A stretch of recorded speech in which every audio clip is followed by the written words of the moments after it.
Hello, everyone, and welcome to one of the last episodes of 2021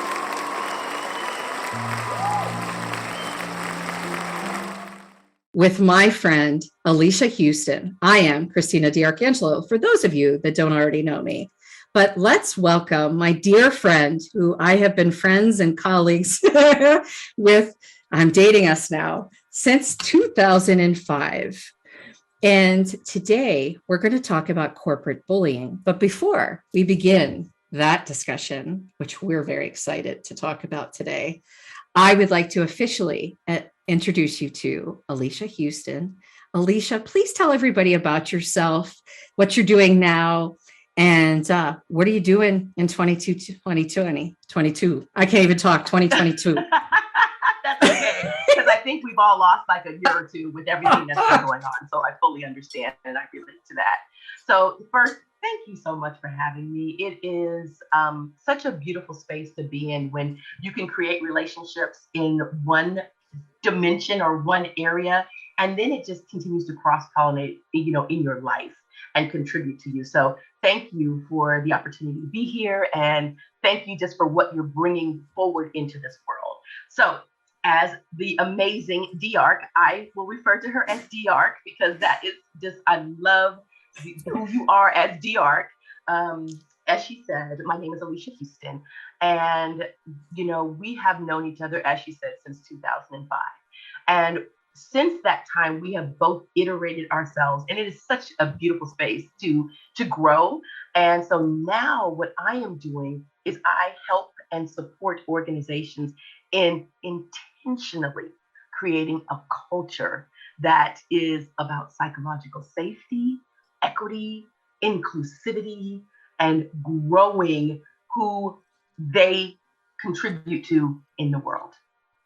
That is so awesome. And it was funny because when you were talking, my gut goes growth. And then you said it.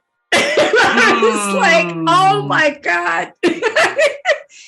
This is amazing what you're doing. And, a lot of this stemmed from your experience and working from, in the corporate world as long as you have been to where you are today. And so I think that it's really important that you were the guest to talk about corporate bullying. Because when I put this out there, to the network of all these people that I've worked with throughout the years, both in traditional pharma and biotech, and then cannabis now, the taboo, right? And soon the psychedelics, because I'm going to be working on psilocybin next year. I'm really excited about that for depression. Helping the poor depressed people out with that.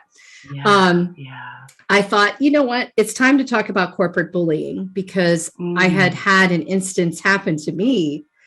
And I think it's important for us to talk about this because people who suffer from being bullied at work, they're not at our level usually, Alycia, right? They're usually where we came from growing up in our careers, right? Yes. And they're afraid to talk about it. So I wanted to talk about it today because we're pretty powerful women leaders in multiple different business acclimates.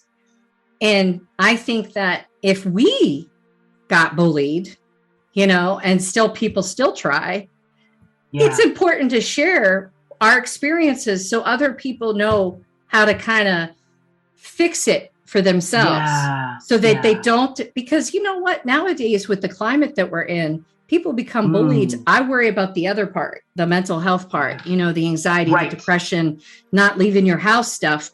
And listen, people, it's not that important. These people that are mean to you like this, it's because there's something about you that they don't have. And that's why they pick on you.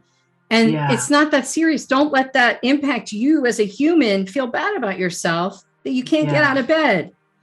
So, you know what I'm saying?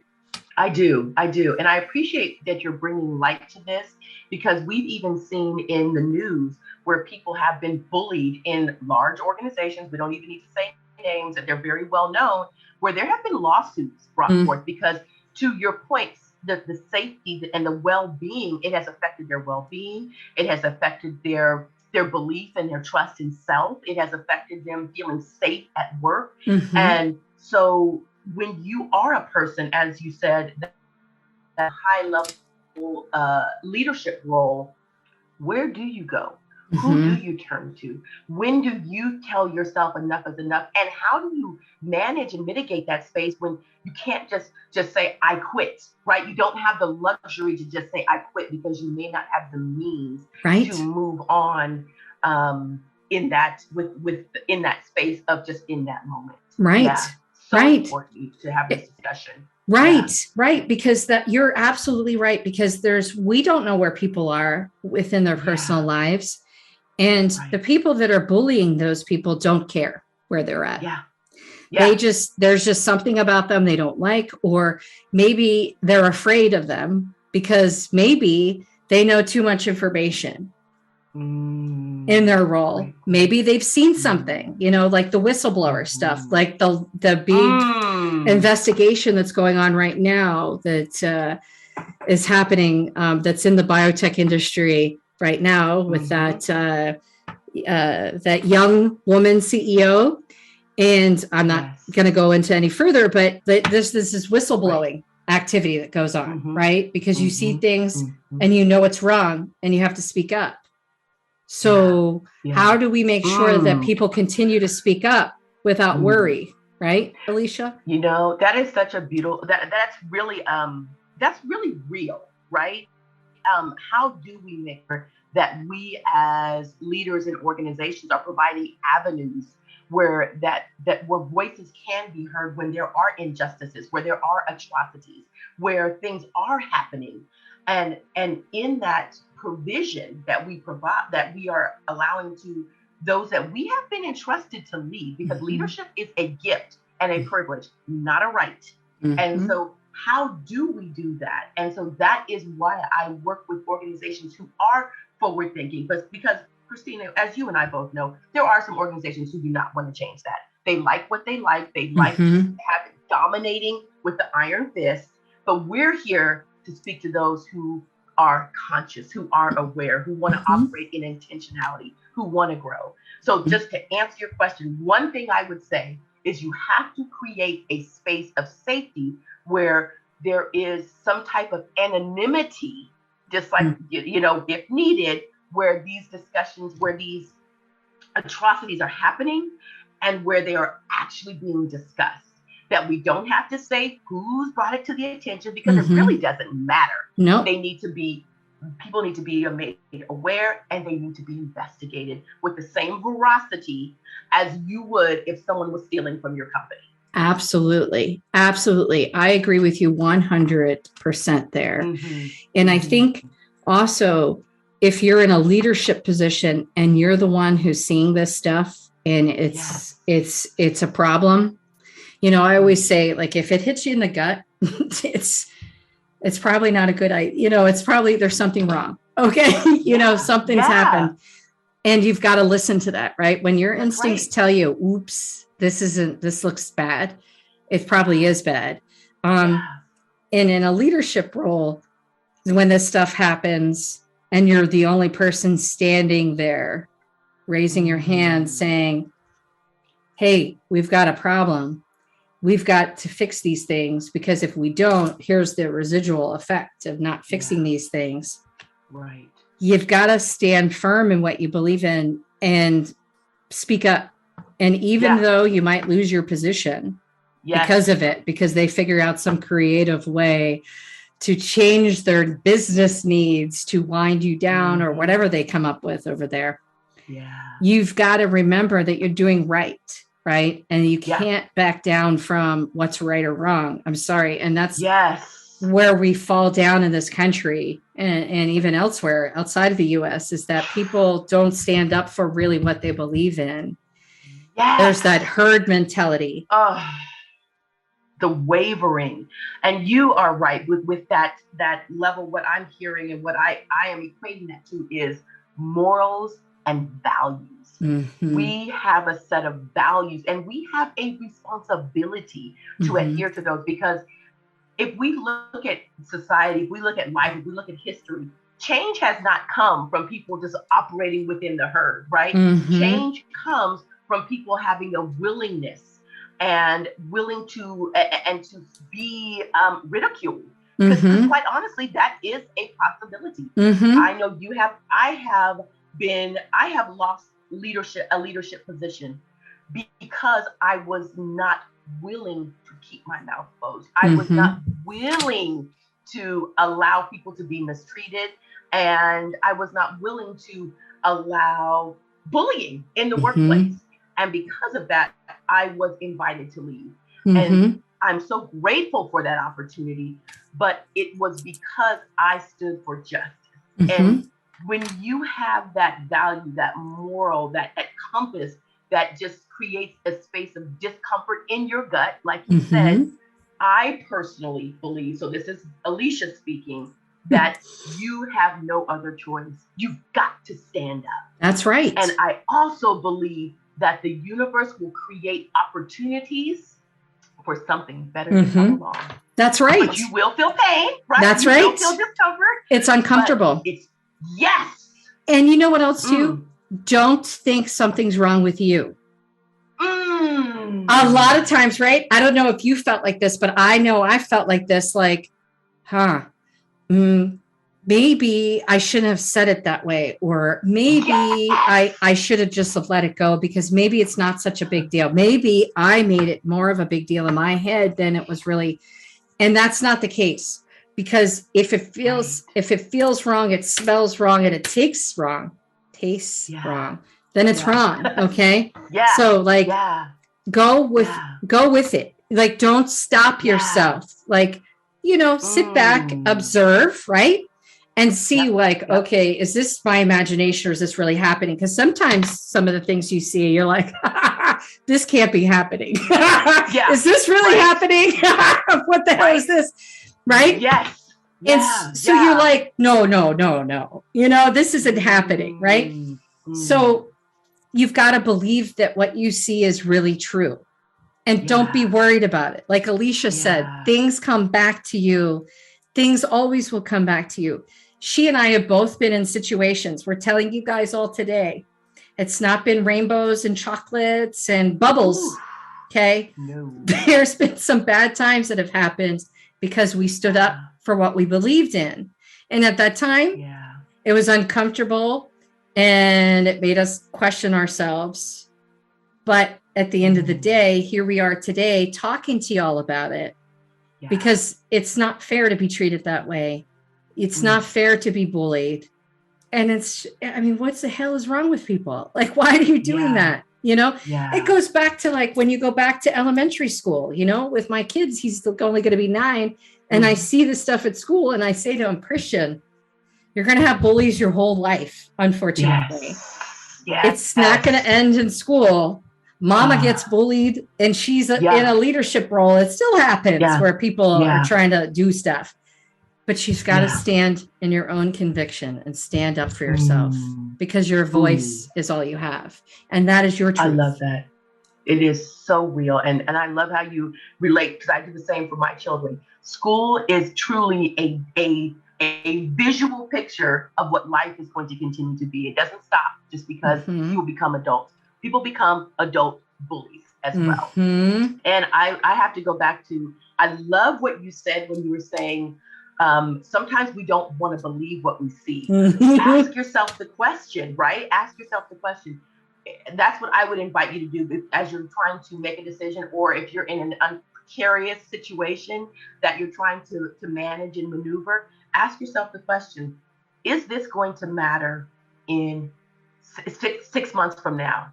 And if the answer is yes, when you see someone being mistreated, you see someone being excluded, that answer is yes, you have a responsibility. You have a responsibility. And responsibility does not always mean comfortable. No. A lot of people have started companies off because of discomfort, right? Ooh. Like there's things that have happened that have caused discomfort in their life. And like you started your company and your brands because of the discomfort you felt, right? Yes. I started my nonprofit because, the patient advocacy firm, because my discomfort was watching my dad not get the proper healthcare treatment that he deserved, that he worked hard to negotiate his healthcare contract to be entitled to have those types of benefits, and those benefits be properly provided by healthcare physicians. I saw the fall down, which I didn't see when we were in biotech running studies, because you don't talk to the patients. You know what I mean? Right. So, yes. you know, and I too have been part of bad situations where I have been bullied. You know, I just had a situation with not too long ago with one of my clients where I had to stand up and tell the truth, and they didn't like it. And then it wasn't just one person that turned their back on me, but then they like kind of, because you know how it works. It's like a pack mentality. So it's numbers. I do. So like, let's get more people behind us because she's a detriment, and they spin it to their favor, the original intruder. And so it's like, you know, and you're seeing it happen. You're like, are you really, is this real? This is 2021 and this is still happening. And you knew who I was before I got this deal. Like, you knew who I was.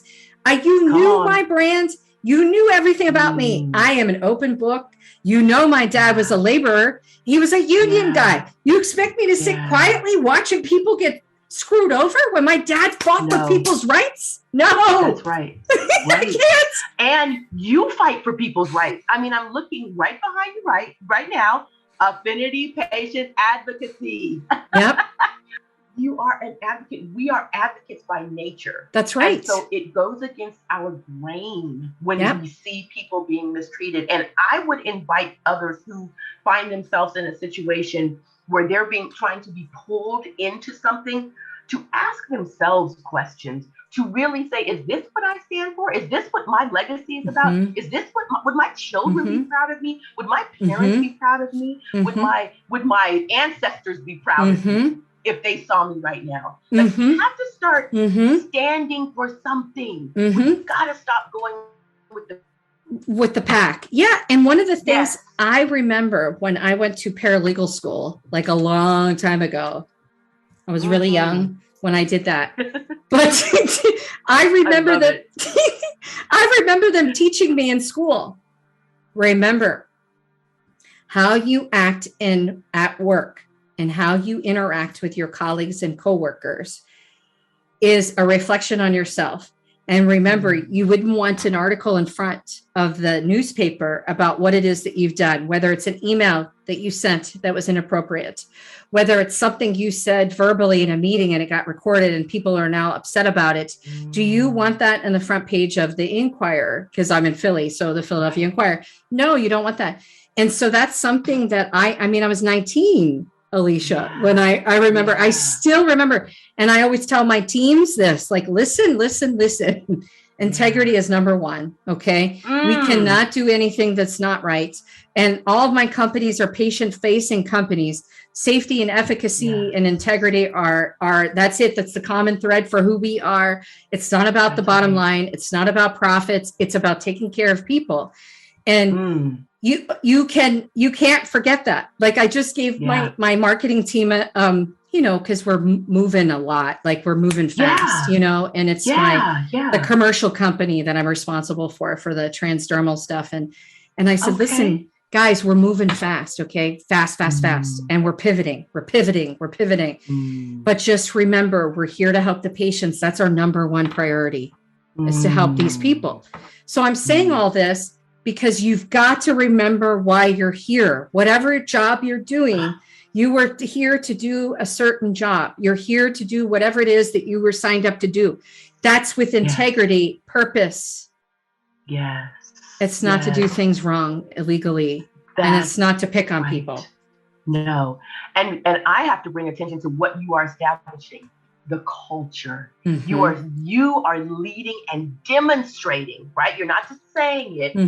Your actions are aligning, because your beliefs will show up in your actions, not in what you say. That's right. And so you are creating a culture, and you are demonstrating the culture so that your people can not just hear it, but they see it and they fall in line, and they're clear if this is a space for them or if they need to look elsewhere, because they need to be aligned with your culture. That's right. That is so imperative. That's right. You're not leaving it to happenstance that, this this is maybe what we do. No, our people come first. That's right. So I just have to highlight that. Thank you so much. That. You're welcome. We need that. So now you know, like, this just comes back to this whole reason why I wanted this podcast was because this stupid stuff just happened to me not too long ago. And I was like, what? Like, what I do and what I say are the same. I do the same as what I do. There's no cloudiness here. You know, like, people like to, you know, giggle because I work in cannabis, like smoke and mirrors. They make these comments about, so that's why I said the cloudiness, because people will say, you know, I didn't want to say smoke because I'm not a bong smoker. So, I mean, there's people that do that, but I don't do that.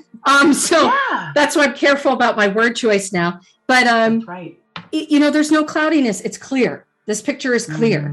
So when it becomes unclear for the employee, that's when you know you have a problem. Yes. You've got to speak up. Yes. Yes, DiArc. And you have to provide that clarity. So you have to have a willingness to correct people, right? You can't be afraid of that conversation. So you have to have a willingness to correct. And you have to realize that people are human. They are fallible. They will make mistakes. I don't care if you're a CEO of a company, a VP on a board, an executive director. People are fallible. And we have to be willing to receive feedback. Willing. And it's how you message it too, right? So you can't come in with a loaded gun, no pun intended. Like, I'm not saying come in with a gun and shoot people. But you know what I'm saying? Like, you can't come in with a load on your shoulders. All of a sudden you're coming off like a hothead. You've got to temper yourself appropriately. Write down on a piece of paper how you think it should be said and say it out loud. Look in the mirror before you go and meet with somebody. Because facial, I mean, listen, I make faces. Oh, come on. Come on. So I have to be careful. So that's why I tell people. We all do. Write it down, say it out loud, say it to a mirror. Even if you have to open up your own private Zoom and record yourself, it's free. 45 minutes are for free on Zoom. You don't have to pay for the Zoom membership, but you do that so that you then coach yourself on how to make sure that what you're delivering is not offensive, because you don't want them to turn it back around on you and say, hey, so-and-so came to me and they were yelling and screaming and they were insubordinate. They were emotional. Yes. You know what you're speaking to? Accountability. That's right. And so I just have to bring that forward, because I had an incident where I was stressed out. I went to an employee, told her, you don't have this yet. And I walked out and I stopped my butt right in that hallway, turned around and said, I apologize. That's where accountability comes in. I have a level of stress and you do not deserve that. You did not deserve that level of transfer. Yes. And I said, would you forgive me? And immediately she said, yes, Alycia, I understand I said, still no excuse. And she hugged me. But we have a responsibility for accountability, because we are leaders. And to your point, when you go in hot-headed, right, stressed out, because I was stressed out. There was a lot writing on that RFI. Right. And so I was stressed out.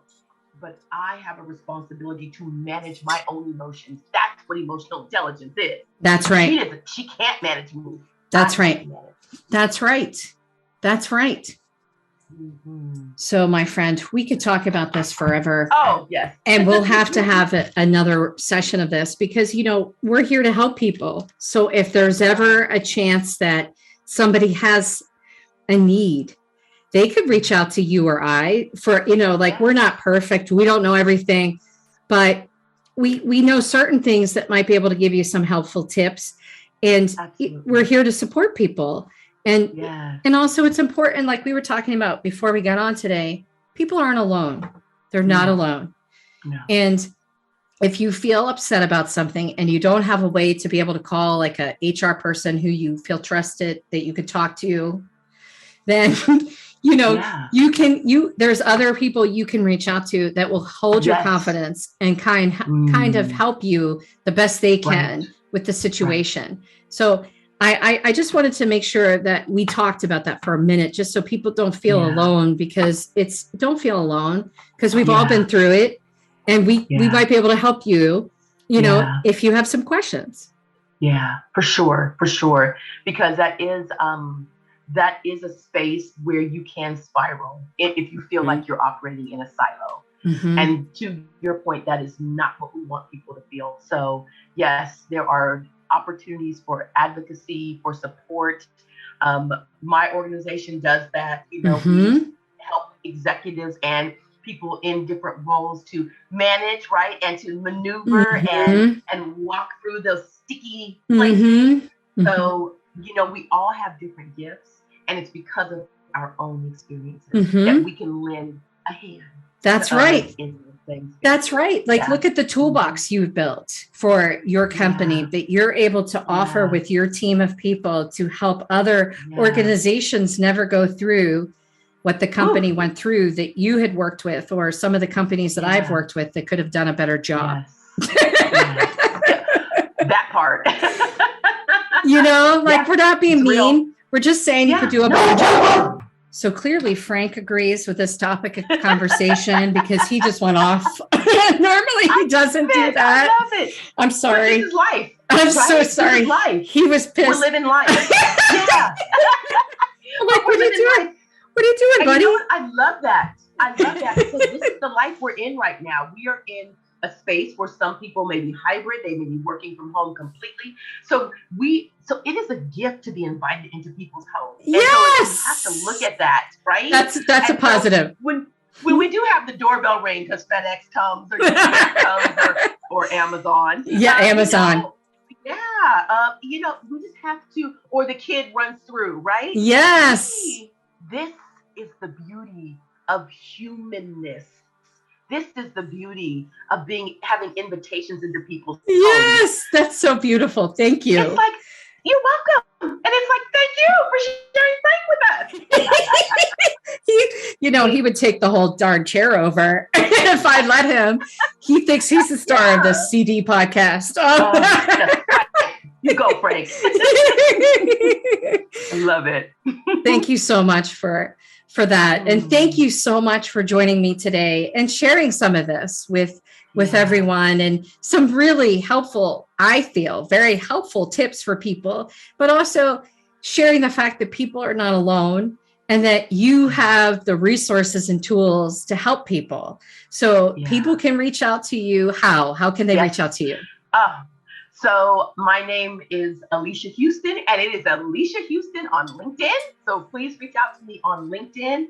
And if you even if you put in Alycia Houston as my website, it will forward you to the Culture Crew website where you can reach out, you can follow us, because what we're talking about today, DiArc, are things that I put in my mirror, right? It's about well-being. It's about understanding self at a deeper level. And it's about creating cultures of respect. That's right. And inclusion.